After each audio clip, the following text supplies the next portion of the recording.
Okay. My name is Ruth Rothstein, and I'm a campaign organizer with CalPIRG, the California Public Interest Research Group.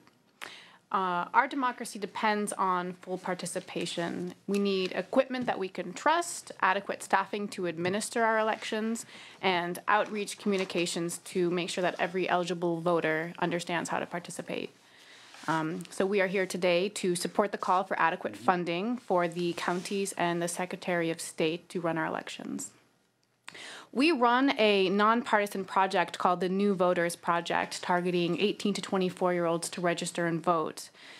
Young voters face more barriers to registration and turnout than older voters.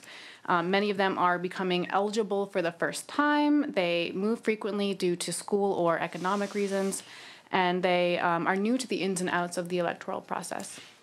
So we need to make sure we are communicating effectively, especially with newer voters who are participating for the first time, about how to register and vote and what will be on the ballot. We should be thinking beyond the traditional mailed outreach materials to reach voters, and that will take funding. Mm-hmm. Thank you. That's right. Thank you. Thanks so much. Mr. Turner, and if Pete Martineau and Trudy could come up too, that'd be great. Yes, Mr. Turner. Hello, my name is Brent Turner. I'm with the California Association of Voting Officials. We interface with the White House Office of Science and Technology Policy, the Congressional Open Source Caucus, and many other good groups within government. The good news here is this is, as Mr. Deckert just testified, this is not rocket science. This space has become very convoluted, and I will persist that the reason it is convoluted is that a lot of the good governance groups and panelists even here today are running about 10 years behind the scientific community. Luckily in Los Angeles County, we have reached a point where we have now, based on our work and the work that came forward in SB 360, we have open source systems being developed. There are 3 open source projects right now in the United States. One is in Travis County, Texas, one is in Los Angeles, and one just got funded for $2.3 million in San Francisco County. That funding is not confirmed in place yet, but we're hoping the mayor doesn't remove it from the budget. The problem that I think that this esteemed group is suffering, I think that you might need to move toward sworn testimony on this particular issue, because when we can't use the words open source, when you hear verified voting, use the words that omit open source, but call it a different thing. I think they call it non-proprietary. You're seeing the ramifications of an overly burdensome intellectual property lobbyist community that has its hooks everywhere through this process. So from the vendors to the associations, the clerks associations, everybody is affected by the threat of these burdens pulling their support from the systems for service. So we have to make a clean break from the previous philosophy. We have to go toward open source. First of all, open source election management systems, tabulation systems, and we have to fund in order to get in step with what San Francisco County is doing. One thing to remember, you cannot just call it open source. You have to know the words general public license open source, because now there are people, businessmen, coming into the space out of Silicon Valley that have figured out open source is gaining traction because Congressman Darrell Issa and President Obama have been calling for open source. So now they're nuancing the license and creating a scheme where they're not going to be going with general public license. That is a big caveat for you to be aware of. That's back to my statement that I think that you want to develop a system here regarding sworn testimony on this issue, because over the past 15 years that I've been watchdogging this as a whistleblower civil rights activist on this particular issue, I've noted that there's a certain swirl that's created, and it seems like it is inevitable now that we're going to go back into a purchase of another round of proprietary systems.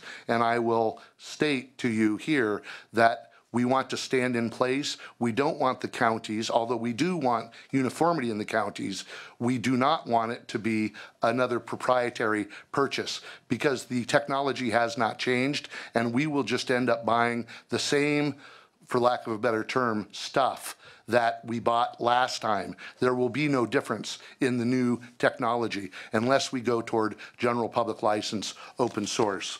To conclude, One of the big concerns with open source is security. no. The Department of Defense and the Air Force both use open source for mission critical. That's a bit of a misnomer in the word open, but that means open to oversight, not open to tampering. So there are lockdown procedures and a great amount of redundancy inherent to some of these demonstrated open source systems that create a far better security environment. The problem is you've had people like Verified Voting, People for the American Way, Common Cause, the Brennan Center, who have failed to take a position on this issue of open source. Now that the party started, they're here and they give lip service to the words open source. But the problem is they've been absent from the conversation previous, and that's why it bothers me to sit here and having them giving you information. I believe they should be forced to testify under sworn testimony, because when you ask the question, is there a group working on the pooling of resources in the state of California, the answer to that is the California Association of Voting Officials. And these three panelists that testified in front of you previous, they all know that. So when they don't give you that answer, that prompts me to say, let's move towards sworn testimony on this issue because we don't have time to waste on this. President Obama, one of our board members, Brian Newby, who's the overseeing director of the EAC, is very aware of these problems. This is now the genie's out of the bottle. We've had our systems. One of our other board members, Juan Gilbert, has his front-end systems deployed in New Hampshire and running the New Hampshire primary. It's going to go statewide in the general. San Francisco is following our lead, but this testimony that I've heard here today is a circle talk that obviously, and I've tried to keep my cool, but it's disturbing to me. And that's why I want the sworn testimony, to get away from the groups that are fundraising on the issue and get the scientific community in front of you to start tendering proper solution in real time. Thank you. Thank you. Thank you, Mr. Turner. Thank you. All right, we'll next hear from Pete Martineau, followed by Trudy Schaefer. Yes, I'm Pete Martineau with Californians for Electoral Reform. We are very interested in this procurement, in the certification of the software to count the ballots. We support ranked choice voting very strongly, and finally, in the far future, proportional representation voting. Ranked choice voting is finally gaining traction in the state of California.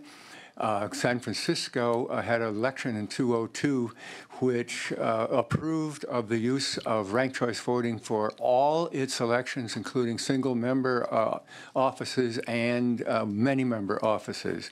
The problem there was that the Secretary of State approved a one-off ballot counting software which only allowed 3 choices, and ranked choice voting allows voters far more ability to vote in the end for somebody that wins. If they're a minority party voter, they can vote for their choice, and then down line they can vote for those who are also acceptable with the larger parties, and that might win. It will also cause other parties to form in the state of California too. We'll have multi-party government. When San Francisco then, after a while, wanted to go to more choices, it was found that it would cost a couple of $1 million just to change it from 3 choices to many. The city of Cambridge, Massachusetts, went to proportional voting in 1939. 1994, they went to open source software to create a computerized system, and it gave 30 choices. I can't think of any elections I've known in California that had 30 candidates. Yeah, we did, didn't we, for governor of the state of California. But anyway,